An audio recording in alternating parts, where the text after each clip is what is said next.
এইভাবে সীতা ঠাকুরানী আজকে গৌর চরণ সেবা করছে। হরি বল হরি বল। পেয়েছি যখন ছেড়ে লাভ কি? কারণ অমূল্য বস্তু সেটাকে যত্ন করে রাখতে হবে। আমার মতো তো নয় যে অমূল্য রতন আঁচলে বাঁধতে গিয়ে সমুদ্রের জলে ফেলে দিলাম। নিতাই গৌর হরি বল হরি বল। আপনারা ধরে রাখবেন, ফেলবেন না, শক্ত করে বেঁধে রাখবেন। হরে কৃষ্ণ।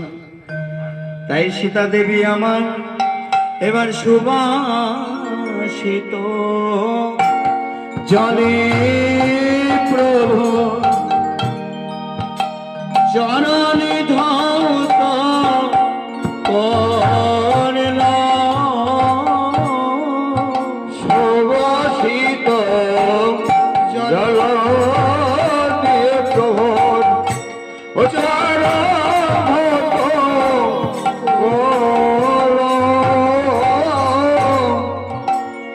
আজি নেতে রয় জল দিয়ে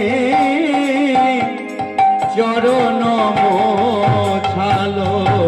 হরে হরে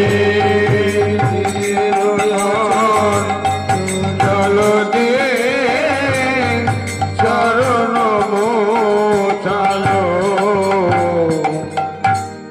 চরণ সুন্দর ভাবে মুছিয়ে দিল, সুন্দর ভাবে মুছায়ে দিল আমার গৌর হরি কমলে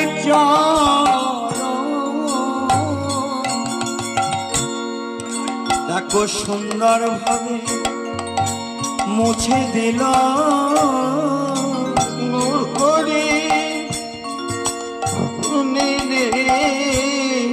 সুন্দর ভাবে মোছাইল। কমল চরণ, কমল মানে খুব নরম জিনিস, বস্তু, খুব সূক্ষ্ম বস্তু। সেই বস্তুতে যাতে আঘাত না করে। যেমন বলেছিল, যার অঙ্গ দিয়ে সদা সঙ্গ, চন্দন গন্ধ